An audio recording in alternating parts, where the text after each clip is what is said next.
గుండె నిండా గుడిగంటలు December 20th episode. లక్ష బహుమతి. మీనా ప్రభావతిల మధ్య హోరాహోరీ. గుండె నిండా గుడిగంటల శుక్రవారం ఎపిసోడ్లో బాలు తన చెల్లెలు మౌనిక తను ఎవరో అన్నట్టు వ్యవహరించిన తీరును తలుచుకుంటూ లోపల లోపల కుమిలిపోతాడు.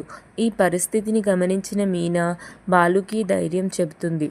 నీ చెల్లి ఎప్పుడూ నీకు దూరం కాదు, అందరికంటే నీకే ఎక్కువ దగ్గరగా ఉంటుంది.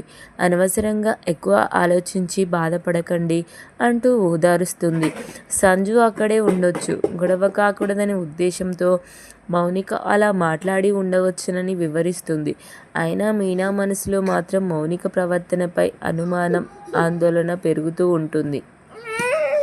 ఇక మరోవైపు సంజు అసలు స్వరూపం బయటపడుతుంది.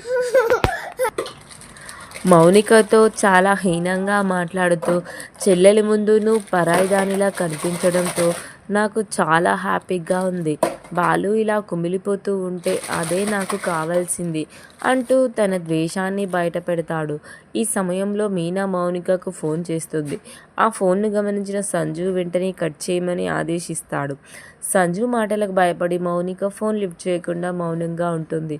దీంతో మీనా మరింత కంగారు పడుతూ సంజు మౌనిక మధ్య ఏదైనా గొడవ జరిగిందా అని బాధపడుతుంది. ఇదిలా ఉండగా మనోజ్ మనసులో మరో భయం మొదలవుతుంది. అజ్ఞాత వ్యక్తి రాసిన లెటర్ గుర్తుకు వచ్చి నిద్రలేక తల్లడిల్లిపోతాడు. ఆ లెటర్ చేతిలో పట్టుకొని తల్లి ప్రభావతిని గార్డెన్కు పిలుస్తాడు. మళ్ళీ ఏ సమస్య తెచ్చావని ప్రశ్నించిన ప్రభావతికి లెటర్ చూపిస్తాడు. కానీ ప్రభావతి మాత్రం దాన్ని పెద్దగా పట్టించుకోకుండా నీ వల్లే అందరికీ సమస్యలు వస్తాయి, కానీ నీకు సమస్య తెచ్చేవారు ఎవరున్నారు అంటుంది.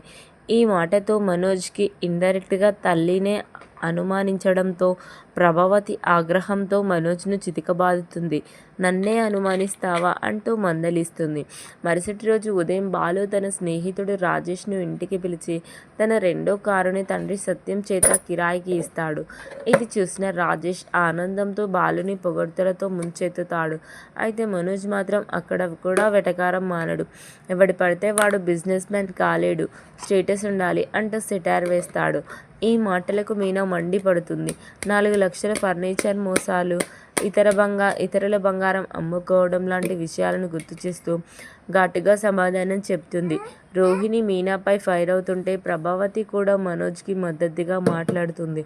బొమ్మకార్లు కొంటారులే అంటూ ప్రభావతి వేసిన వ్యాఖ్యకు మీనాకు తీవ్ర ఆగ్రహాన్ని తెప్పిస్తుంది.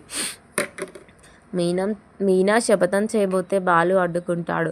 ఈ సమయంలో సత్యం ప్రభావతిపై ఘాటుగా మండిపడి ప్రయోజకుడైన కొడుకును దూరం పెట్టి దద్దమ్మలను నెత్తిన పెట్టుకున్నావు అంటూ చీకొడతాడు. ఎపిసోడ్ చివర్లో మనోజ్ తన సమస్యలకు పరిష్కారం కోసం జ్యోతిష్యుని ఆశ్రయిస్తాడు. లెటర్ చూపించగానే జ్యోతిష్యుడు భయాన్ని క్యాచ్ చేసుకోవాలని నీకు పెద్ద ప్రమాదం రాబోతుంది, ప్రతిరోజు వేర్వేరు రంగుల బట్టలు వేసుకో అంటూ భయపెడతాడు. ఈ హెచ్చరికతో మనోజ్ మరింత భయోందరణకు లోనవుతాడు. ఇలా ఈ ఉత్కంఠభరితమైన ఎపిసోడ్ ప్రేక్షకుల్లో ఆసక్తిని పెంచుతూ ముగిసింది. రాబోయే ఎపిసోడ్ మరింత ఆసక్తికరంగా మారబోతుంది. ఈసారి కథలోకి కొత్త ట్విస్ట్గా బెస్ట్ కపుల్ కాంపిటీషన్ ఎంటర్ అవుతుంది. రవి తన హోటల్లో ఏర్పాటు చేసిన ఈ స్పెషల్ కాంపిటీషన్ గురించి ఇంట్లో వారందరికి వివరించడంతో ఒక్కసారిగా ఇంట్లో సందడి మొదలవుతుంది.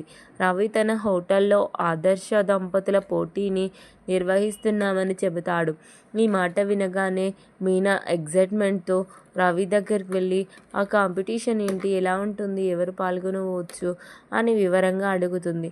రవి చిరునవ్వుతో ఇది కేవలం మాట కాదు, భార్యాభర్తల మధ్య ఉన్న అనుబంధం, అవగాహన, ప్రేమను పరీక్షించే పోటీ అని చెబుతాడు. ఆసక్తి ఉన్నవాళ్ళు దరఖాస్తు పత్రాలు నింపాలని కూడా సూచిస్తాడు. ఈ సమయంలో మీనాక్షి సరదాగా మీ అమ్మానాన్నలను కూడా ఇందులో పాల్గొనవచ్చు అని ప్రశ్నించగా ప్రభావతి వెంటనే విసుగ్గా స్పందిస్తుంది. నాకెందుకు ఇవన్నీ, మేము పోటీకి వెళ్ళడం ఏంటి అంటూ ఆలోచనని తిరస్కరిస్తుంది. ఇక మనోజ్ మాత్రం తన స్టేటస్ కార్డు బయటకు తీస్తూ ఇలాంటి చిన్న చిన్న కాంపిటీషన్లకు వెళ్తే నా స్టేటస్ పడిపోతుంది అంటూ ఓవర్ యాక్టింగ్ చేస్తాడు. అయితే ఈ సీన్కు అసలైన ట్విస్ట్ శృతి మాటలతో వస్తుంది. అందరూ వస్తారు, అనుకున్న ప్రైజ్ మనీ ₹1,00,000 కదా అని అనగానే ఇంటిల్లిపాది ఒక్కసారిగా షాక్ అవుతారు. మనోజ్ అయితే ₹1,00,000 అంటూ నోరు తెరుచుకొని ఆశ్చర్యపోతాడు. అదే మనోజ్ స్టేటస్ మాటలను మర్చిపోయినట్లే కనిపిస్తాడు.